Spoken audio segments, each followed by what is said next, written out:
Tonight, America is mourning. We didn't just lose a star, we lost a legend, a piece of history. The news arrived quietly on a late February morning in Los Angeles. Annabel Schofield, a woman once known for elegance on runways and quiet strength on television screens, had passed away after a long battle with a brain tumor. She was 57. For many viewers, the name carried memories of another time. A familiar face from the golden years of television drama. Yet behind the polished image and steady smile was a journey that began far from Hollywood lights. It started in the small Welsh town of Llanelli. In the early 1980s, Llanelli was known for its close-knit streets and coastal winds. It was here that Annabel spent her childhood, growing up in a place where life moved slowly and dreams often felt distant. Few could have imagined that one day, a girl from this quiet corner of Wales would find herself standing in front of cameras watched by millions. Those who knew her early often remembered the same thing. She had a calm confidence, one former schoolmate once recalled. Not loud, not showy, but you noticed her. That quiet confidence soon opened unexpected doors. As a young woman, Annabel moved to London and stepped into the world of fashion modeling. It was a different environment entirely, bright lights, photographers, and endless movement.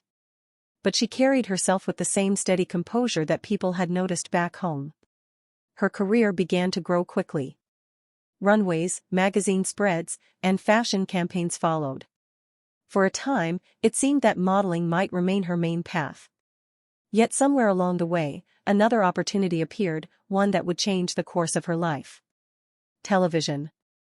The transition was not immediate or simple. Acting demanded new skills, new risks, and a different kind of vulnerability. But Annabel approached it with patience.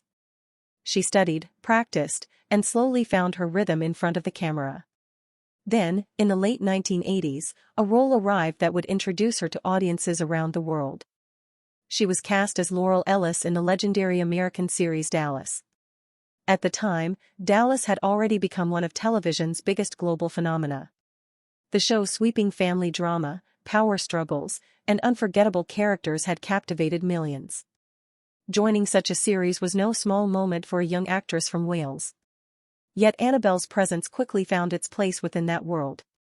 Her portrayal of Laurel Ellis carried a certain softness, a calm contrast to the often intense conflicts unfolding around her. Viewers noticed the sincerity she brought to the role. It was not loud acting or dramatic gestures. It was subtle, thoughtful, and genuine. One television critic wrote at the time, Annabel Schofield brings a quiet grace that steadies every scene she enters. For audiences, that grace became part of the character itself. Behind the scenes, colleagues often described her in similar terms. She was one of the kindest people on set, a former cast member once shared in an interview. No ego, no drama. Just professionalism and warmth. Her years in television helped build a career that stretched beyond a single role. She appeared in films, television productions, and stage projects, gradually shaping a body of work that reflected both versatility and quiet determination. But perhaps what stood out most about Annabel Schofield was never just the work. It was the way she carried herself through life. Friends often spoke about her grounded nature. Despite working in industries built around attention and fame, she remained remarkably private. Family and close friendships stayed at the center of her world.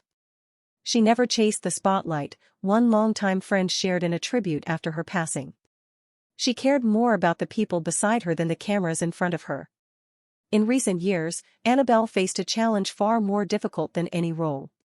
A brain tumor diagnosis changed the rhythm of her life. The illness brought long treatments, hospital visits, and quiet battles away from public view. Yet those close to her say she faced the struggle with remarkable courage. She showed incredible strength, a family member wrote in a brief statement. Even during the hardest days, she kept her sense of humor and her kindness. For many who followed her career, the news of her passing on February 28, 2026, carried a heavy stillness. Messages soon appeared across social media and entertainment circles. Viewers who had grown up watching her work shared memories. Colleagues remembered laughter on set. Others simply thanked her for the moments she had given to television history. One fan wrote, "She was part of the stories we watched with our families. That makes her part of our memories too." It is a reminder that actors often enter lives in quiet ways. A familiar scene on television. A character remembered decades later. A face connected to moments of laughter, tension, and shared evenings at home. Annabel Schofield became part of those moments for many people around the world. From the coastal streets of Llanelli to the sets of one of television's most iconic dramas, her path was never predictable. Yet through every chapter, she carried the same gentle composure that first set her apart. Today, the lights of the studio are dimmer without her presence. But the scenes she helped create, the stories she helped tell, remain. And for those who remember Laurel Ellis, or the woman behind the role, Annabel Schofield leaves behind something simple but lasting. Grace, resilience, and a life that quietly reached far beyond where it first began. The announcement came quietly on the first day of March. In homes across Britain, many who loved television drama paused when the news was confirmed. Kenneth Trod, one of the producers who helped reshape British storytelling, had passed away at the age of 90. For decades, his work lived behind the scenes. He was not the face viewers saw on the screen. His name did not appear in dramatic scenes or emotional monologues. Yet many of the most daring and thoughtful television stories of their time existed because he believed they should. But how did a producer from Britain come to influence an entire generation of television drama? And what kind of quiet determination allowed him to support stories others once thought impossible to make? Kenneth Trod was born Kenneth George Trod in 1935. His early years unfolded during a time when Britain itself was changing. Television was still young. The idea that it could become a serious storytelling medium had not yet fully taken shape. As a young man, Trod found his way into the world of broadcasting. It was a place filled with creative voices, but also strict expectations. Many productions followed safe formulas. Risky ideas were often turned away. Yet Trod seemed drawn to a different path. Those who worked with him later would often describe the same quality. He listened carefully. He believed in strong writing. And most importantly, he was willing to take creative risks when others hesitated. That belief would soon lead to one of the most important partnerships in British television history. His collaboration with the playwright Dennis Potter. Potter was already known for his bold imagination and emotionally complex writing. But his ideas did not always fit comfortably within traditional television structures. Some scripts challenged viewers. Others explored themes rarely shown on screen at the time. Kenneth Trod saw something powerful in those stories. Instead of stepping back, he chose to stand beside the writer. Together, they began creating dramas that would slowly change the expectations of television audiences. Their projects were thoughtful, sometimes daring, and often deeply human. One critic later wrote, "Kenneth Trod helped give television the courage to grow up." Behind the scenes, their creative process was built on trust. Trod protected the writer's vision while guiding each production with careful attention. It was not always easy. Some projects faced resistance. Others required difficult conversations with broadcasters who feared that audiences might not understand the material. But Trod believed viewers were capable of more than many executives assumed. Dennis Potter himself once spoke about that partnership. Kenneth never tried to tame the story, Potter said during an interview years later. He understood that drama must take risks if it wants to tell the truth. Those risks helped produce some of the most memorable works in modern British television. For audiences watching at home, these dramas felt different. The stories were deeper. The characters more complex. The emotional honesty more direct. Yet Trod himself rarely stepped into the spotlight. Friends often described him as thoughtful and steady, a man who preferred quiet conversation over public attention. His role, as he saw it, was to support the work rather than stand in front of it. A former colleague once shared a small memory from a production meeting. Kenneth sat quietly for most of the discussion, she recalled. Then he said one simple sentence that solved the entire problem. That was his gift. As the years passed, his influence continued to grow. Younger producers looked at the dramas he helped bring to life and saw something new. Television could be more than entertainment. It could explore difficult questions. It could challenge audiences while still moving them emotionally. That belief helped shape the direction of British drama for decades. Even those who never met him personally often felt the effect of his work. Stories that pushed boundaries. Characters that felt real. Moments that stayed with viewers long after the screen faded to black. On March 1, 2026, the quiet voice behind many of those moments was gone. Tributes soon appeared from writers, producers, and actors across the industry. One television director wrote simply, "Kenneth Traud believed in the power of story when it mattered most." Another colleague added, "He protected creativity with patience and courage." That is rarer than people think. Yet perhaps the most fitting tribute lies within the dramas themselves. Scenes still replayed. Dialogue still remembered. Stories that once felt bold now standing as part of television history. Kenneth Traud helped make those stories possible. From a young man entering the uncertain world of early broadcasting to a producer trusted by some of Britain's finest writers, his journey reflected something deeper than success. It reflected belief. Belief that television could be thoughtful. That audiences could handle difficult truths. And that storytelling, when guided by courage, could quietly change the culture around it. Today, many viewers may not immediately recognize his name. But they have felt his influence. In the dramas that dared to be different. In the writers who found someone willing to listen. And in the stories that proved television could be both art and reflection. Kenneth Traud leaves behind more than productions. He leaves behind a standard for creative bravery. And somewhere, in the quiet opening scene of a thoughtful drama yet to be written, the spirit of that courage still lingers. The music world grew quieter on the morning of February 2, 2026. News spread across radio stations, music circles, and longtime fans who had once turned up their speakers to hear a familiar voice. Chuck Negron, the powerful lead singer whose voice defined an era of rock music, had passed away. For many, the name carried the sound of another time.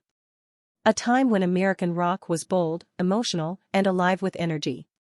And at the center of many unforgettable songs stood a voice that could rise above guitars, drums, and roaring crowds.